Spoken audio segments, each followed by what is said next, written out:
What is up, Pokemon fans? Professor PrometheusPine here with another episode brought to you by the Pokemon Trainer School. In this class, I am going to talk to you about the different types of cards within the Pokemon trading card game. There are three main types of cards within the Pokemon TCG: Pokemon, Trainers, and Energies. Each of these categories are broken down further, but Pokemon, Trainers, and Energy cards are the main breakdown within the TCG. Pokemon is the first type we are going to talk about today, and it is easily the one with the greatest number of subcategories. The most basic principle within the Pokemon type is how the TCG handles Pokemon evolution. Basic Pokemon are the first stage in the TCG. Basic Pokemon are the lowest stage a Pokemon can be. If a Pokemon can evolve, then the next evolution will be a Stage 1 Pokemon. And you guessed it, if a Pokemon can evolve again, that Pokemon is a Stage 2. So, Squirtle would be considered a basic Pokemon, Wartortle a Stage 1, and Blastoise a Stage 2.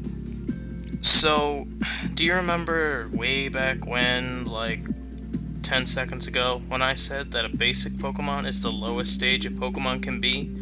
Well, that's only partly true.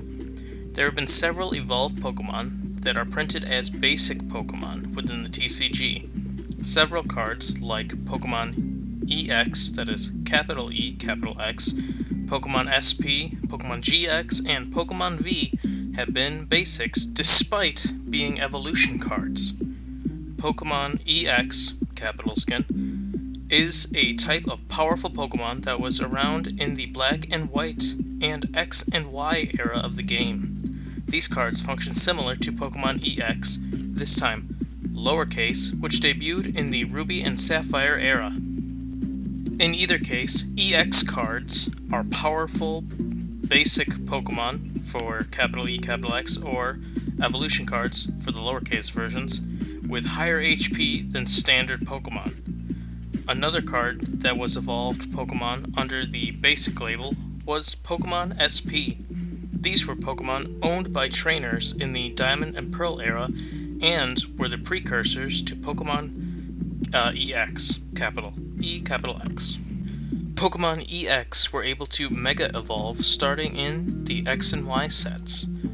These Stage 1 Pokemon offered higher hit points over their preforms and often more powerful attacks. Between Pokemon EX, lowercase, and Pokemon EX, capital, was an interesting mechanic called Pokemon Level X. These Pokemon were a powered-up form of the Pokemon that they evolved from, and they could use attacks and abilities from the highest evolution card beneath them. Replacing Level X was a mechanic known as Pokemon Prime. These Pokemon functioned similar to normal evolution cards, but were significantly more powerful. Another replacement for Level X was cards known as Legends. These were two cards that formed together to make one Pokemon. Now, since both halves counted as the same card, you could only run two full sets in one deck. Pairing with the resurgence of Pokemon EX were special cards known as Pokemon Break. These cards were added to the top of non-break pre-evolutions and added extra hit points and/or extra attacks and abilities. These cards kept the other stats from the previous form and are treated as a power-up evolution similar to Pokemon Level X. Replacing Pokemon EX was Pokemon GX. These cards were very similar, except GX cards could be both basic or an evolution, and included an attack known as a GX attack. Only one GX attack can be used a game, and for this reason, many of these attacks are very powerful.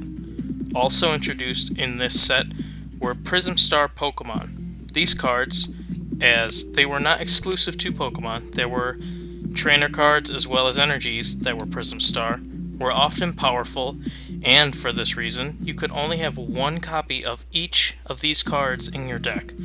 So for instance, if you had a Shaman Prism Star, you could only run one of those in each deck, but you could have one Shaman Prism Star as well as a Lance Prism Star. Additionally, they went into the Lost Zone instead of the discard pile. Following a Pokemon Prism and GX was the introduction of Pokemon V and VMAX. Now this brings us into the Sword and Shield era, just as a perspective standpoint. Pokemon V is essentially Pokemon EX and GX, but the real boost was the addition of VMAX. These are powerful evolutions that are played on a Pokemon V. This evolution brings the HP of these Pokemon to insane heights, and often gives them access to powerful moves. You can think of VMAX kind of like Mega Evolution, except it adds almost 100 hit points, at least, to some of these Pokemon, bringing the max HP to around, I believe, 340. Alright, so now that Pokemon cards are out of the way, let's talk about trainers. The most plentiful category in this group are the item cards. These can be played multiple times a turn, and are often the tech cards within the deck. Supporters are the next set of cards in the trainer type. Often more powerful than other item cards, supporters are limited to one a turn. Supporters are mostly used for draw support within a deck. Stadiums are a card that stays in play and provides a constant effect. That being said, only one stadium can be in play at once. That is for both you and your opponent. A Pokemon tool is an item that attaches to a Pokemon and provides an effect. The final type of trainer card is known as an Ace Spec. These cards were released in the Black and White era and were limited to only one of these cards per deck. This is sort of like Prism Star, except with Ace Specs you can only have one Ace Spec in your deck at a time. The final type of card, Energies, are broken down into two types, Basic and Special. Basic Energies make up the majority of these cards. Because Energies are required for attacking and other mechanics, you can have an infinite number of Basic Energies in each deck. Special Energy cards are limited to 4 of each per deck and often provide energy in addition to extra secondary effects.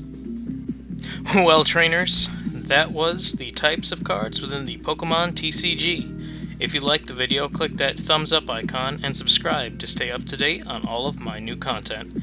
I'll catch you all next class. Professor PrometheusPine, out.